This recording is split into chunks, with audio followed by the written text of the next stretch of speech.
ברוכות הבאות, חג אהבה שמח לכל הנשים היקרות והנפלאות שנמצאות פה, גם אלה שנמצאות פה וגם אלה שנמצאות פה. היום אנחנו הולכות לחגוג אהבה, ולנסות להבין מה זה האהבה, מה זה א', A, ב', A. הדבר, היצור הכי חמקמק בתבל, הכי קשה, שהכי הרבה הרצאות וקורסים ודיבורים וסיפורים נבנו על הנושא הזה של האהבה. ממש כאילו, מלמדים ומלמדים, ותאהבי את עצמך, ותחבקי את עצמך, ותרגישי את עצמך, ותחי את עצמך, ובסוף מה אנחנו? הולכים לישון, איפה האהבה נעלמה? איפה היא ברחה? איפה היא נמצאת? למה... איך אני ממשיגה אותה ומביאה אותה לכאן? אז בתוכנית היום, 3 דברים. 1, סיום מסכת, תכף אני אסביר מה זה. 2, מסכת תענית. ומי למד את המסכת תענית כדי לעשות לכם סיום מסכת? מועה, בדיוק. הרי כדי לעשות סיום מסכת, צריך ללמוד את כל המסכת כולה, כדי לעשות את הסיום, לקרוא את המשנה האחרונה, ולחגוג את זה ביחד. יש לנו פירות, יפה פירות, טריים, גרעים, הכל, כן, חבל על הזמן. אז זה מסכת תענית, אז זה הדבר הראשון. דבר השני, ניגע בספר התניא, נשמע איפה מדובר על אהבה בספר התניא, איך זה, ספר התניא מחבר אותנו אל הלב, כי זה המהות והמשמעות. ותבוא מישהי חמודה, היא בדרך מירושלים, לנגן לנו קצת ניגונים. בנות ישראל מחוללות בכרמים, עם בגדי לבן שאולים. מה זה בגדי לבן? היי, שלום, ברוכה הבאה. בואי שבי ליד אופיר או ליד דורית. איזה יופי. אנחנו מתחילות ב8, פונקט. דוריתה, שימי לי טיפה סודה, בבקשה. חיפשתי מים, לא מצאתי מים. אם אין לחם, תאכלו עוגות. אם אין מים, תשתו סודה. בדיוק. אז זה מה שהולך להיות לנו בתוכנית בעזרת השם היום, בעזרת השם ובישועתו, ואני מתרגשת מאוד ושמחה מאוד להתחבר ללב, כי זאת המשימה שלנו. כמו שאני אומרת הרבה פעמים בהרצאות שלי, שכל הזמן אנחנו מבינים דברים בראש, קולטים אותם, מבינים אותם, אבל המעלית הכי ארוכה בעולם, זו המעלית הזאת, בין הראש ללב. כולה כמה יש פה? 20 סנטימטר במקרה הטוב, כן? אני לא אולסי פרי, אז כן. ועדיין, הכי קשה להעביר מסרים במקום הזה, בין המוח ללב. המוח מבין, אבל הלב מסרב לחיות את זה, למסג' את זה, להרגיש את זה. אז לפעמים הוא מסכים, ולפעמים יש לו גם דעות משלו, כמו בא לי, נראה לי, מרגיש לי, עושה לי, וצריך שהמוח יהיה שליט על הלב, או מוח שליט על האצבע, כמו שאתם יודעים. ברוך אתה, אדוני אלוהינו מלך העולם, שהכל נהיה בדברו. אז התחלתי לספר על השם, שזה שורש הנשמה. ואמרתי, מאיפה אני יודעת שכשמישהו מתעלף, קוראים בשם שלו וזה מעורר אותו. אז הסיפור הידוע הוא על רבי ישראל בעל שם טוב. ולא אתם מכירות את הסיפור הזה. אי שם, לפני 250 שנה, נולד ילד קטן לזוג הורים מאוד מאוד מבוגרים. האמא נפטרה בלידה, והאבא, אחרי 5 שנים, שהוא מסר אותו לפרטיזנים ולצדיקים ביערות שיגדלו אותו, הוא קורא לילד שלו, ישרוליק הקטן, הוא אומר לו, ישרוליק שלי, אל תפחד מאף אחד, רק מהשם אחד. האהבה צריכה להיות כאן, בלב שלך, תואף כל יהודי, בדיוק כפי שאתה, ישרוליק הזה גדל ומתפתח, והופך להיות רבי ישראל בעל שם טוב. ואז הוא מסתובב, שם ברוסיה הלבנה, בין העיירות והערים, הוא רואה את היהודים שפופים, כאילו, כובד החיים, כמונו פחות או יותר, ביום טוב שלנו, ביום יותר טוב שלנו. והוא בא, והוא מהם, יהודים, עם ישראל, ישראל בטח בהשם, תתעוררו. וכשהוא צועק, ישראל בטח בהשם, כשהוא קורא להם ישראל, והם עם ישראל, אז הוא בעצם פונה לשורש הנשמה שלהם, וככה הוא מצית אותם, וככה הוא מאיר אותם, וככה הוא מעיף אותם. וזה מה שרבי ישראל בעל שם טוב עושה לנו מאז ועד היום. מביא לנו את החיות בעבודת השם, כי הלכה ותורה וגמרא ומשנה ומצוות, כולם יודעים פחות או יותר, קוראים וזה מותר וזה אסור וזה כשר וזה לא כשר וזה, כן, בסדר, יופי. אבל איפה החיות בעבודת השם? מה זה חיות? התלהבות.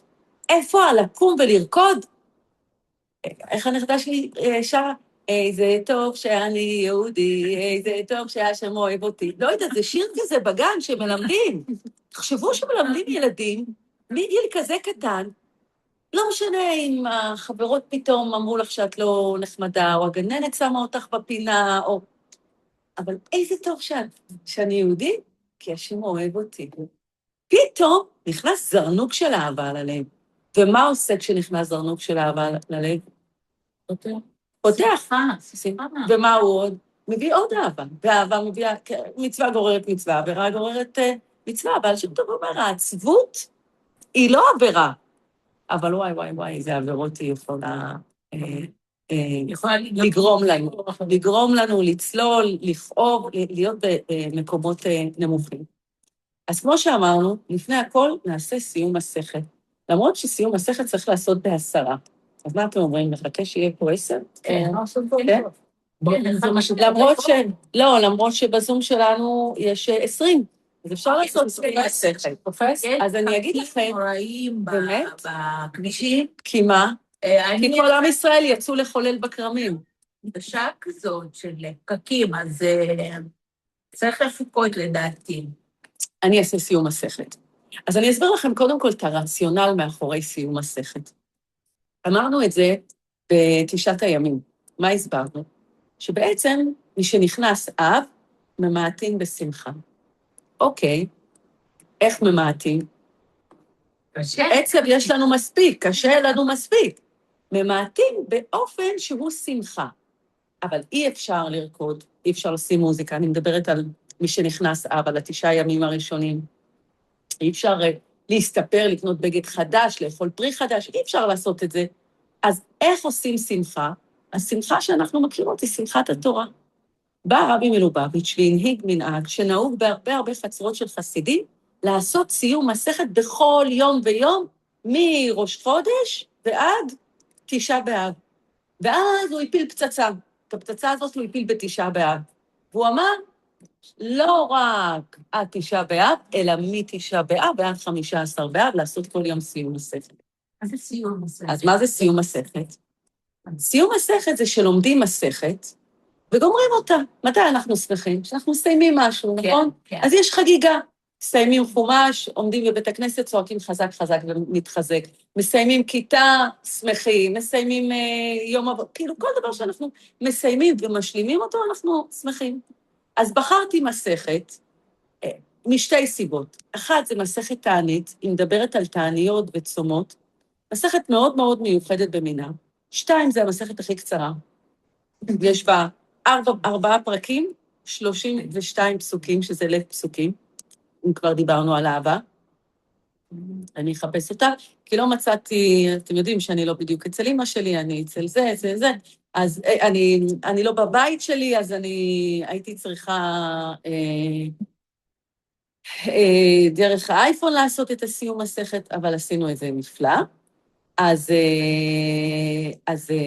מסכת תענית, זה מסכת שמדברת על ירידת הגשמים, מסכת שנותנת הלכות, מדברת על כל מיני הלכות של מועדים, ואיך עושים בכלל תעניות, וזה בפרק ב', ואחר כך היא מספרת סיפור על חוני המעגל, זוכרות את הסיפור של חוני המעגל? לא יורד גשם, עושה סיבובים, ובסופו של דבר יורד גשם, ואז בפרק ד' יש טוויסט, הוא מדבר על ימי השבוע, הוא מדבר על ההקרבות של הכהנים, הוא מדבר על 5 דברים שהראו ב-17 בתמוז, 5 דברים שהראו ב9 באב, ומה שקרה ב-15 באב, ואז הוא מתחיל עם המסכת, אני אקרא אותה מבפנים, כי זה תמיד מרגש לקרוא את זה בפנים. תכננתי להדפיס לכם, אבל אני אשלח לכם את זה בוואטסאפ, מעוצב, יפה. אמר רבן שמעון בן גמליאל, לא היו ימים טובים לישראל כ-15 באב וכיום הכיפורים, שבהן בנות ירושלים יוצאות בכלי לבן שאולים, שלא לבייש את מי שאין לו. כל הכלים טעונים טבילה, ובנות ירושלים יוצאות וחולות בכרמים. ומה היו אומרות? בחור, שנה עיניך וראה, מה אתה בורר לך? אל תיתן עיניך בנוי, תן עיניך במשפחה. שקר החן בהבל היופי, אישה יראת אדוני היא תתעלל. ואומר, תנו לה מפרי ידיה ויהללוה בשערים מעשיה. וכן הוא אומר, צאנה וראנה בנות ציון במלך שלמה, בעטרה שיתרה לו עמו, ביום חתונתו וביום שמחת ליבו.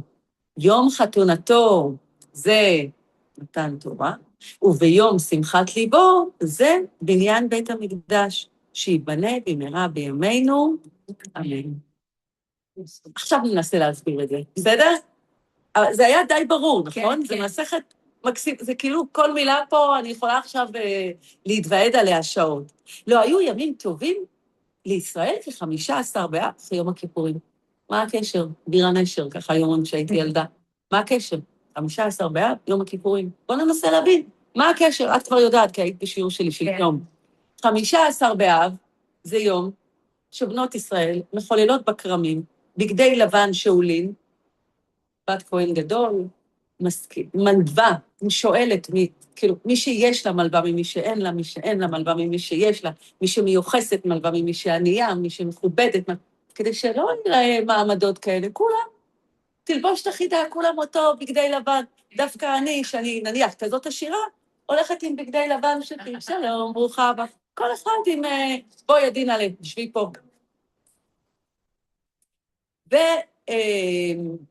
ואחרי זה, יש לנו את יום כיפור. רגע, בדיוק. מה 15 באב ויום כיפור? מה הקשר? מה הקשר?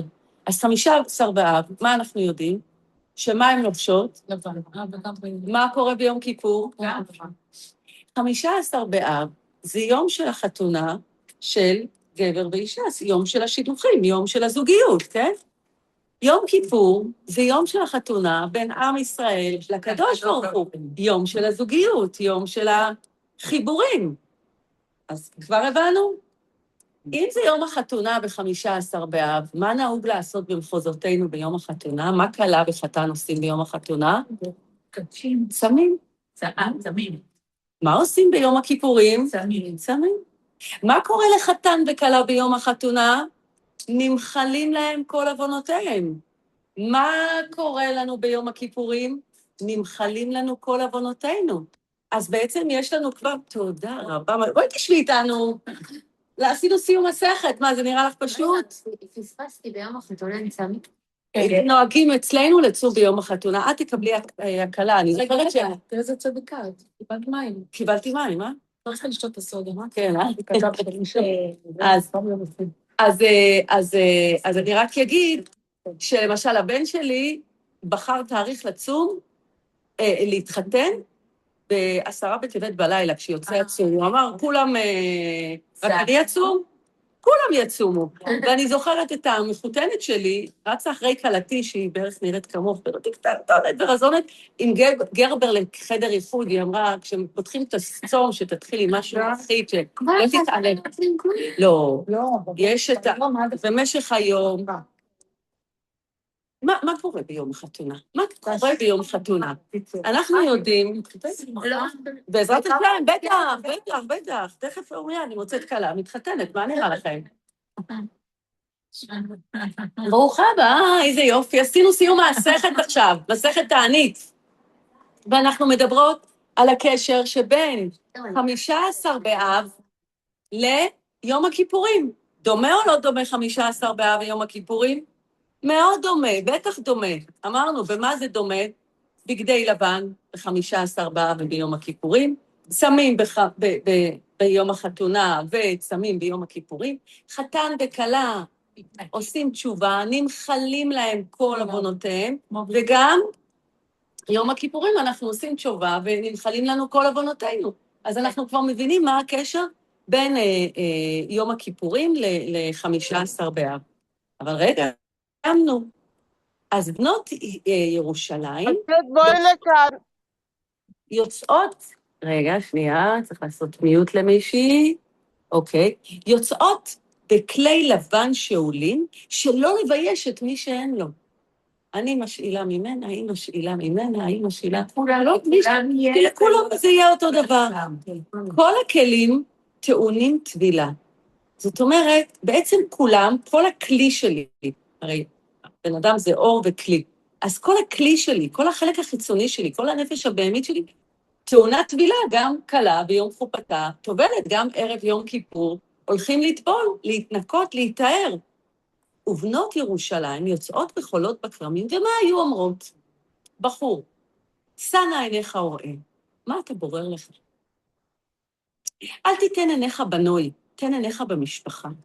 כי שקר החן והבל היופי, אישה יראת השם היא תתעלל. במסכת תענית שבתלמוד הבבלי, שם, סיום, זה מופיע קצת בנוסח אחר. תנו רבנן, יפהפיות שבהן, כאילו מאלה שמחוללות בכרמים, היפהפיות, מה הן אומרות? תנו עיניכם ליופי, שאין אישה אלא ליופי. וואלה. מיוחסות שבהן מה הן היו אומרות? תנו אליכם למשפחה, שאין אישה אלא לבנים. תחפשו את המיוחסות, את זה שיש להם משפחה טובה. כי בסופו של דבר, מה אתה רוצה? שנביא לך צאצאים, אז כדאי שתבדוק מה ההיסטוריה שלנו, מה הייחוס שלנו. מכוערות שבהם, מה היו אומרות? קחו מקחכם לשם שמיים, כאילו, קחו אותנו רק לשם שמיים, רק בגלל שככה רוצה הקדוש ברוך הוא, ובלבד שתיאטרונו בזהובים, בלבד שתקשטו אותנו בתכשיטים. חג שמח, 15 באב שמח. שימו לב, בא רבי מלובביץ' ונותן הדרן על המשנה הזאת, והוא אומר ככה, יפהפיות שבהן, מי הן יפהפיות? זה בעצם יפהפיות, מיוחסות, מכוערות, זה 3 סוגי נשמות של עם ישראל. יפהפיות זה נשמות הצדיקים, שהן יפות וזכות וטהורות. מה הם אומרים? תסתכל על היופי, תסתכל על הקשר שלנו עם הקדוש ברוך הוא, האהבה רבה את הקדוש ברוך הוא, שבאמת, עם ישראל זה עם קדוש וטהור ונקי. מיוחסות שבהן, שבעצם זה הנשמות של הבינוני של ספר התניא, מה הן אומרות? הבינוני, מכוח מה הוא מקיים תורה ומצוות? מי שפה קצת למדה, מכוח הייחוס שלנו, אברהם, יצחק ויעקב, שרה, רבקה, רחל ולאה. זאת אומרת, זה שאנחנו מיוחסות יש לנו שורשים כאלה משמעותיים, אנחנו מבקשים, קדוש ברוך הוא, שים לב אלינו, החתן הוא הקדוש ברוך הוא, והכלה היא עם ישראל, או הנשמה בעצם. והמכוערות, מי זה המכוערות? אלה שצריך לזכך אותם. זה נשמות הרשעים. כן. בואו, מה זה? זה אני ביום פחות טוב, שבא לי להגיד איזה לשון הרע, ולא התאפקתי. זה אני ביום פחות טוב, שהייתי צריכה להקפיד על משהו, וכאילו, מה זה מכוערות? כן. אבל הסנגוריה הגדולה על המכוערות, שבעצם, מה אומר הקדוש ברוך הוא? קחו מקחכם לשם שמיים. הקדוש ברוך הוא אוהב אתכם, ואכפת לו מכם, והוא, מה שנקרא לצדכם, גם אם פעם אחת נפלת, פעם אחת, וואי, איזה מכוערת אני, מה זה מכוערת? כאילו, עברתי, עשיתי משהו לא טוב, לא כמו שהייתי צריכה, ובלבד שתיאטרונו בזהובים. הקדוש ברוך הוא בעצם מעתיר עלינו את כל התכשיטים שלו, את כל העולם הזה שלו, פשוט נותן לנו בלי חשבון. וכל זה, בשביל מה? בגלל שהוא מחכה לעטרה שהתרנו שלמה. מי זה שלמה?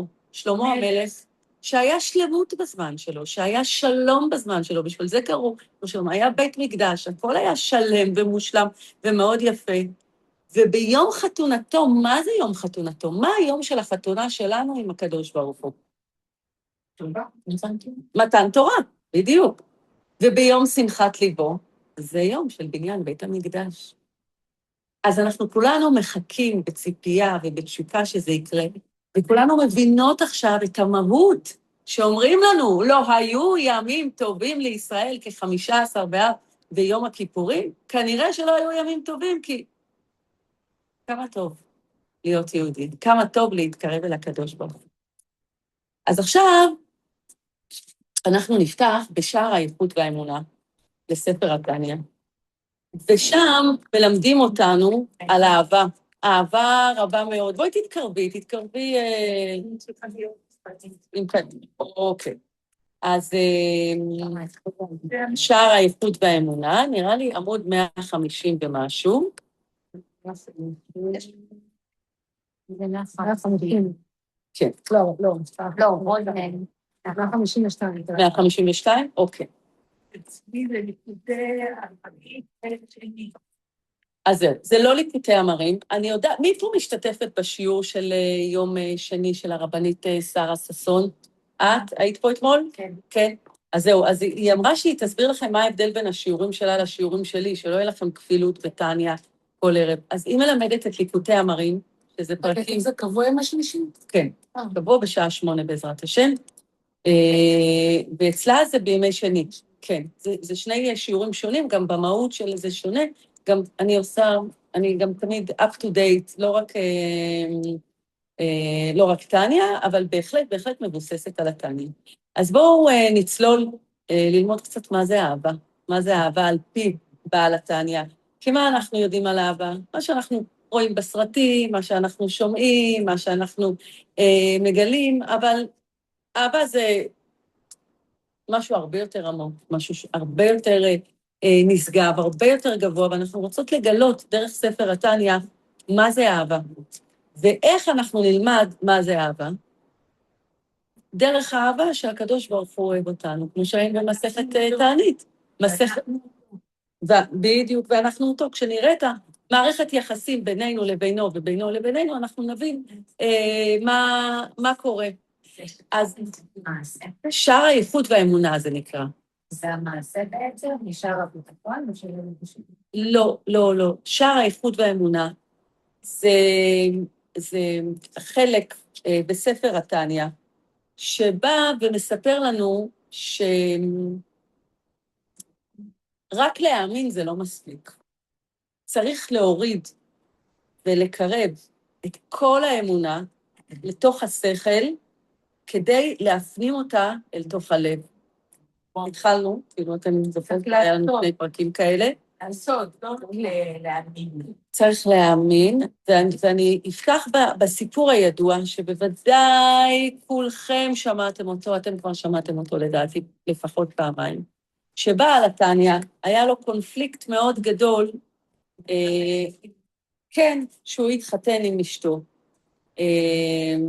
הוא היה אז, הוא לא היה נחשב חסיד, הוא היה למדן גדול ועמקן גדול, והייתה לו התלבטות.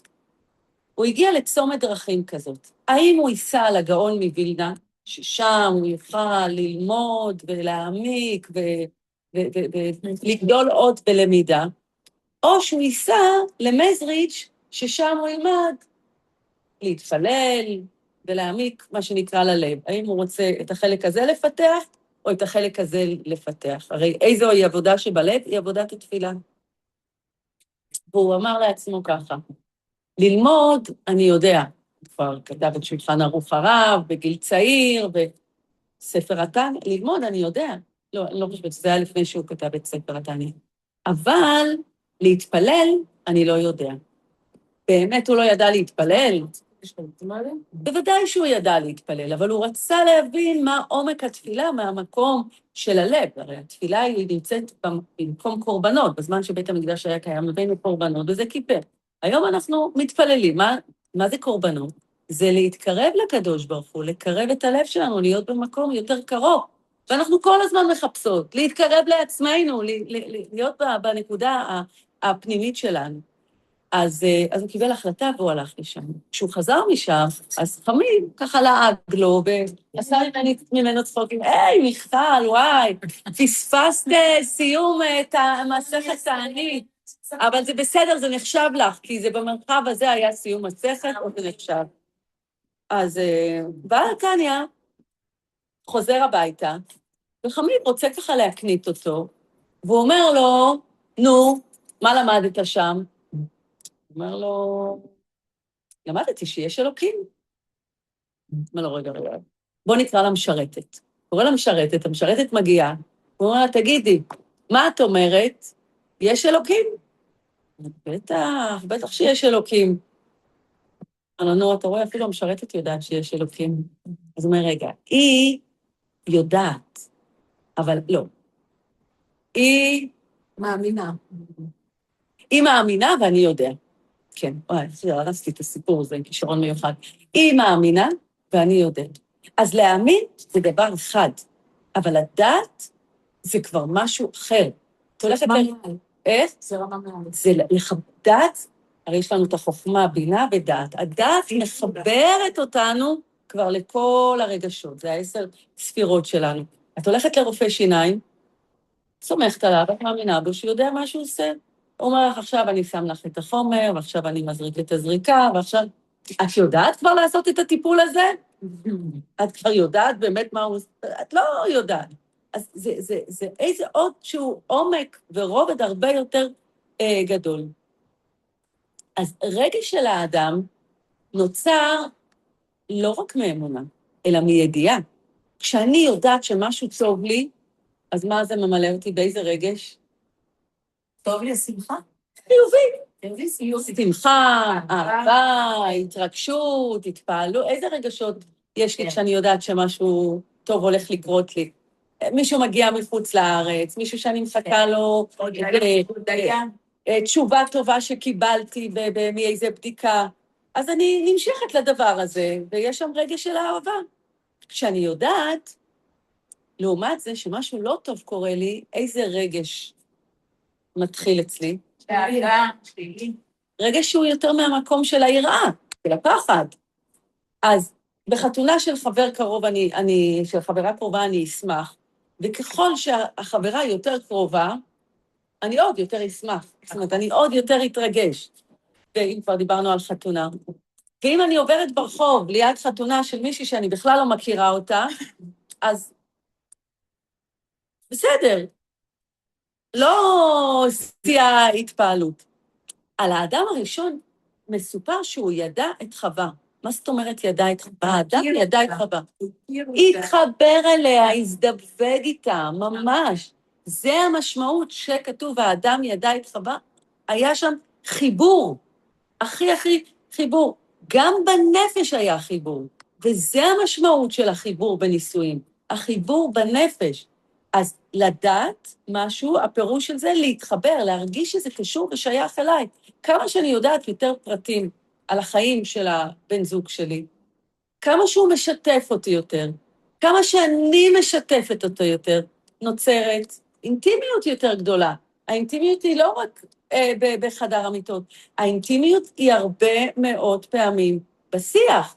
כמה שיותר רבדים של הנפש מתגלים, ואני מספרת, זה נקרא אהבה, כי אני סומכת על מישהו, אני מוסרת לו את המידע הכי פנימי, הכי שלי, והביטוי של זה, שידיעה מולידה, כאילו, היא יולדת את הרגשות. ככל שאנחנו נהיה קרובים יותר להשם יתברך, ככל שאנחנו נבין שהקדוש ברוך הוא, זה משהו שהוא טוב לנו. ככה אנחנו נרגיש כלפיו יותר אהבה, ונמשך עליו יותר. מאידך גיסא, אנחנו נרגיש דחייה וסלידה מכל מה שמעלים ומסתיר את השם יתברך. ויש דברים שמעלימים את השם יתברך, נכון? סליחה שאני עכשיו אומרת את זה, אבל מצד הגאווה, מעלים את השם יתברך. אז זה לא סתם שיש לי, לא יודעת למה בא לי פתאום הדימוי הזה, כאילו מאיפה הוא הגיע, אבל כשאני רואה דברים, מישהו שמדבר בזילות, או בלשון לא נקייה, אני מבינה שהוא עושה משהו שמסתיר את השכינה פה בעולם, את הקדוש ברוך הוא, וזה ממש מצער. אז האמונה לבדה היא לא מספיקה. אם אנחנו רק מאמינות, אבל לא יודעות ומבינות, האמונה לא יכולה ליצור בעצמה רגש. הרגשות מגיעים מהידיעה ומההבנה השכלית. ויש סיפור בגמרא על גנב כשהוא יורד לגנוב. אז הוא לא עושה את זה לפני שהוא מתפלל להשם ומבקש שהשם יצליח את דרכו. סליחה, מה? ככה, זה משל. מה, הגנב הזה הוא בעצם מאמין, נכון? אז למה הוא גונב? הרי התורה מצווה אותנו שלא לגנוב. אם הוא לא מאמין, אז למה הוא מתפלל? אז הוא כן, הוא מאמין, אבל האמונה נמצאת אצלו באופן מקיף, לא באופן פנימי. היא לא חדרה לשכל שלו, והוא לא מבין את זה ויודע את זה. אז אני אקרא קצת בהקדמה, בהקדמה, בסדר? אז עמוד 150, ליקוטי אמרים, חלק שני, אני אקרא בשם חינוך קטן, בספר התניא, זה בעצם שער הייחוד והאמונה. מלוקט, שוב, הצניעות של בעל התניא והענווה שלו, אני לא כתבתי, זה רק לקט של דברים, מפי ספרים ומפי סופרים קדושי עליון, נשמתם עדן, מיוסד על פרשה ראשונה של קריאת שמע. מה אנחנו יודעות על פרשה של קריאת שמע? שזה מה? מה זה שמע ישראל? שמע שאו מרום עיניכם, ראו מי ברא כל אלה. שמע ישראל, השם אלוקינו, השם אחד. אחד, זה כולל כל העולמות. א', זה כל העולם. ח', זה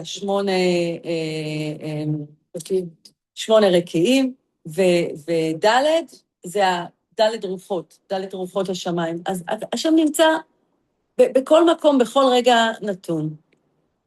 שימו לב, חנוך לנער על פי דרכו, גם כי יזקין לא יסור ממנה. הנה מדכתיב, על פי דרכו, משמע שאינה דרך האמת לאמיתו. ואם כן, מה המעליותה שגם כי יזקין לא יסור ממנה? אך הנה מודעת זו, כי שורשי עבודת השם ויסודותיה, השורש של עבודת השם זה, תחילו ורחימו. מה זה תחילו? תחילו. חיל ברעדה, תחילו זה פחד, ורחימו תרחים. יראה ואהבה. תחילו ורחימו, יראה ואהבה. היראה שורש ויסוד לסור מרע, והאהבה לבעשה טוב. וקיום כל מצוות עשה דאורייתא ברבנן, כמו שהתברך במקומן, ומצוות החינוך היא גם כן מצוות עשה, כמו שנאמר, באיגרת ח' סימן שמ"ג, והנה באהבה כתיב בסוף פרשת עקב. בדיוק אנחנו נמצאות בפרשת עקב. איזה השגחה פרטית. אשר אנוכי מצווה אתכם לעשותה לאהבה את השם אלוקיך וגומר, וצריך להבין איך שייך לשון עשייה לגבי אהבה שבלב. תאהבי, תאהבי. אקדח בראש. איך אפשר לצוות לנו רגש של אהבה? איך אפשר להחליט עלינו שנאהב? זה הרי, זה רגש. איך אפשר... מכירות את הסיפור הזה על הזוג שנשוי איזה 20 שנה, והאישה שואלת את הבעל, דורית טיפה אחורה, חמודה, אתה אוהב אותי? אומר לה, כן, אז למה אתה לא קונה לי כלום? למה אתה לא אומר לי? הוא אמר, תקשיבי, אמרתי לך פעם אחת שהתחתנו לפני 20 שנה, אם זה ישתנה, אני אעדכן אותך. זה קצת בדיחה, אבל אהבה דורשת מעשה. מעשה של הוכחה, זה לא סתם. אנוכי מצווה אתכם לעשותה, לאהבה את השם. איך שייך לשון עשייה לגבי אהבה? מה יש לעשות בנושא של רגש? תעשו, מה? איך אני יכולה להביא את האהבה הזאת לגבי האהבה שבלב? אך העניין הוא, ויש שני מיני אהבת השם. האחת תקלוט הנפש בטבעה אל בורא, שלום לך שמרית היקרה, יש לך ספר תניה, יש פה על המדף. כאשר תתגבר נפש השכלית על החומר, ותשפילהו ותכניעהו תחתיה, אזי תתלהב ותתלהט, ושלהב את העולם מאליה, ותגל ותשמח בהשם עושה, ותתענג על השם תענוג נפלא, והזוכים למעלת אהבה רבה זו, הם הנקראים צדיקים, כדכתיב, שמחו צדיקים בהשם. איזה טקסט מכונן לחג האהבה. יכולנו לחשוב לקרוא כל כך הרבה דברים לחג האהבה, אבל לקרוא שער האיחוד והאמונה, ליקוטי המרים, את ההקדמה של זה, שהוא מדבר בפתוס על אהבת השם. איך אנחנו מגיעים לאהבת השם הזאת? איך עושים את הדבר הזה? אז באמת אנחנו נצלול בשיעורים הבאים פנימה לתוך שער האיחוד והאמונה. אני רוצה עדינה תנגן לנו, כי הבטחנו שאנחנו, יהיה לנו ניגונים. אני רק אספר עוד סיפור קטנצ'יק על זוג שממש ממש לא הסתדר, והבעל, אתם תזכרו לאן הגענו? כן. זה, כן, אמצע הפסקה. זוג שממש לא הסתדר, היה ביניהם מריבה מטורפת לגמרי, והבעל מגיע לרב ואומר לו, הרב, אני רוצה להתגרש, עד כאן, לא מסוגל יותר להחזיק את הדבר הזה שנקרא אשתי. הרב אומר לו, תקשיב, אני קיבלתי מסר משמיים, שאשתך צריכה למות בעוד חודש, אתה תתפטר מכל הצרות. אבל אני אומר לך את הדבר הבא, בחודש הקרוב, פשוט יהיה לך מלא זכויות אם אתה תעשה לה ותעניק לה ותכבד אותה ותביא לה ותקנה לה ופשוט תהיה שם בשבילה ב100%, זה החודש האחרון לחיים שלה. וואלה, יופי. יאללה, מה זה חודש? מה זה חודש? קטן עלינו, כאילו, מה זה? הוא מגיע למחרת, שוטף את הכלים, מארגן, היא מתלהבת, עושה פרצופים, אומרת, לא, אולי זה לא בעלי, אולי יתחלף במישהו אחר. למחרת הוא מביא לה איזה מתנה, יום אחרי זה אומר לה, חכי, אני אקח את הילדים, אני אשמור עליהם. עכשיו היא רואה ככה, היא אומרת לו, תודה, תודה רבה, בעלי היקר, איך אני מודה לך, איך אני אוהבת אותך, איזה בן אדם, איזה גבר, איזה זכיתי. ותוך שבוע, שבועיים, 3, האהבה עולה ופורחת, הוא ניגש לרב אחרי חודש, הוא אומר, הרב, אני מבקש ממך, תעשה טובה, תעצור את הגזרה, שלא יהיה כזה אסון. אומר לו, מה קרה? הוא אומר, לא יודע, התאהבתי באשתי, התאהבה ממני בחדש. מה קרה כאן? נתן, נתינה. האכפתיות, הנתינה, האיום, הפחד שיגמר, ההתקרבות, הגילוי לב. עכשיו, זה באמת בדיחה, זה לא סיפור. אולי קרה, אולי לא קרה, אני לא יודעת, כן? זה אגדה. אבל זה מראה לנו, גם הרבה פעמים, בן אדם לא עלינו ולא עליכם, אומרים לו, חייך, יש לך זמן קצור. פתאום אתם רואים אותו, מתקרב להשם יתברך, בהתקרבות יתרה. מה קרה? כל החיים לא זכרת שיש בורא עולם, לא שמת לב, לא הבחנת, פתאום אתה מדבר איתו, חושב איזה דברים טובים עוד אני יכול לעשות בעולם, איזה מורשת אני רוצה. מה קרה פה? כשיש איזשהו איום, ויש איזשהו... פתאום כל יום שהוא נתן לי, מתנה. כל יום שאין לי כאב, מתנה.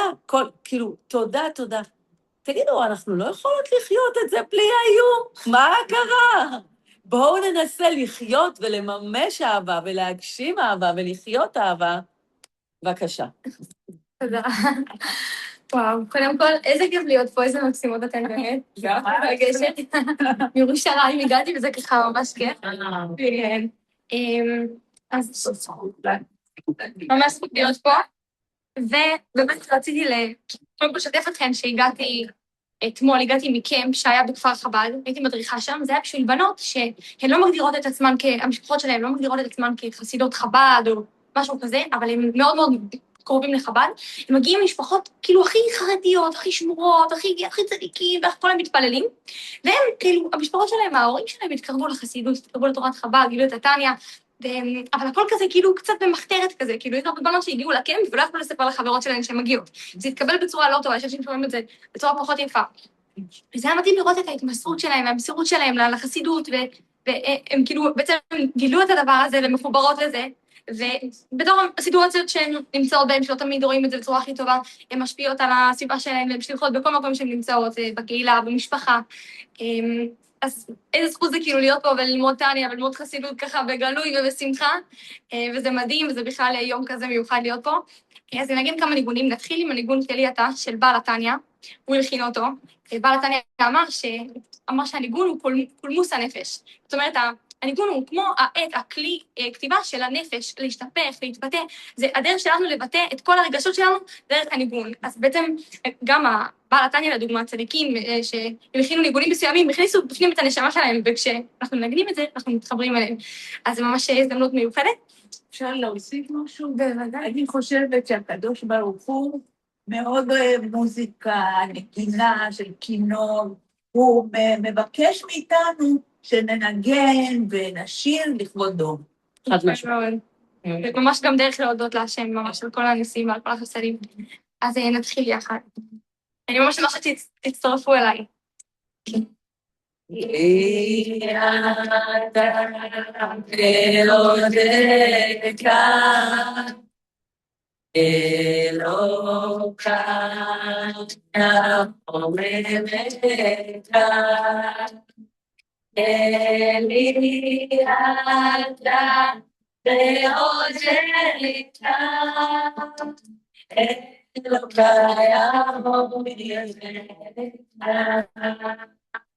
נגיד את זה שוב.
תהילים, המילים.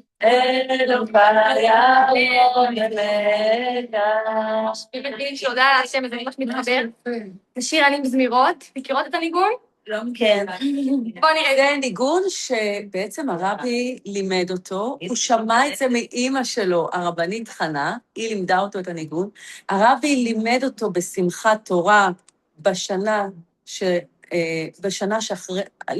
האחרונה לפני שאמא שלו נפטרה, והוא סיפר את הסיפור הבא על חסיד של רבי לוי יצחק מברדיצ'ב, שהסתיים יום הכיפורים, והוא היה כל כך דבוק באהבת השם, שהוא רקד ושמח על העמוד בבית הכנסת, ונצמד לעמוד, והיה כולו בתשוקה לקדוש ברוך הוא ממש. הוא לא אכל ולא שתה ולא הוציא את הצום ולא שום דבר, רק היה... כשהגיעו כולם למחרת בבוקר, ראו אותו מעולף שם בבית הכנסת. אז הניגון הזה בעצם זה ניגון של כלות הנשמה, של התקרבות לקדוש ברוך הוא. מדהים.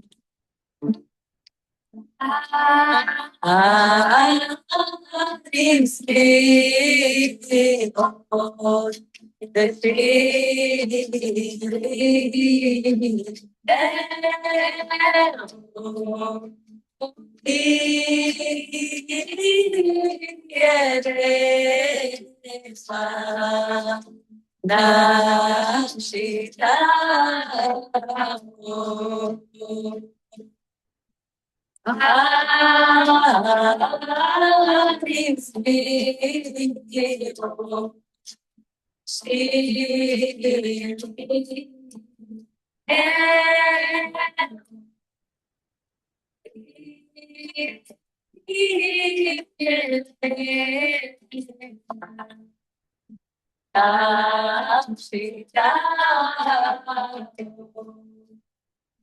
החלק הבא. נפשי צמדה בצעדיך,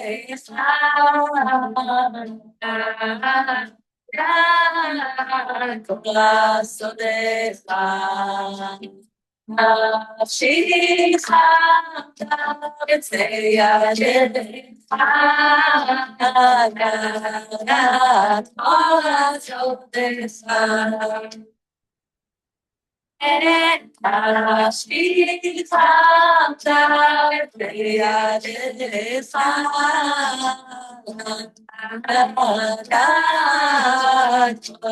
סודיך.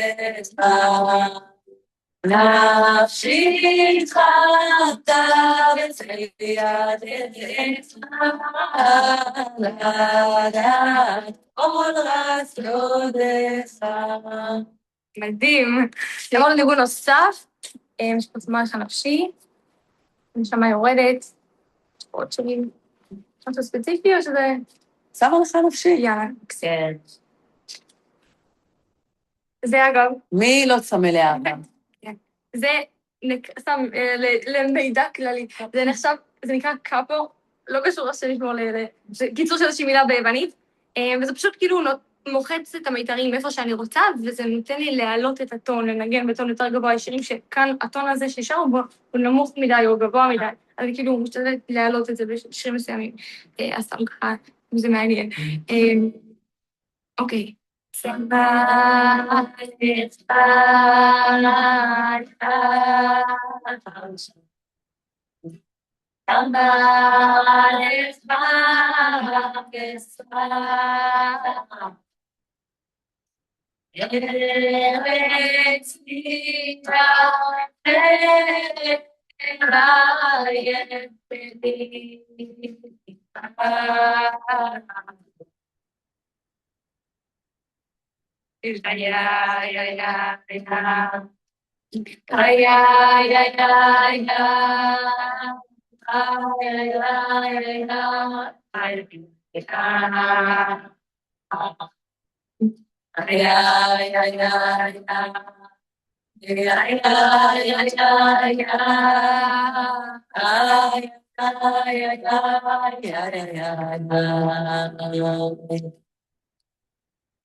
בקודש עשית לראות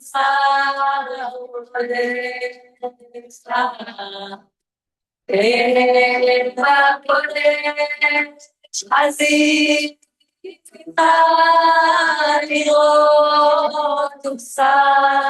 לראות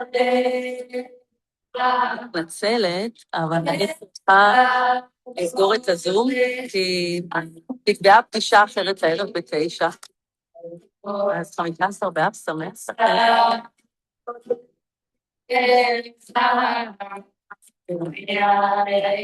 תודה רבה, מירי. תודה רבה.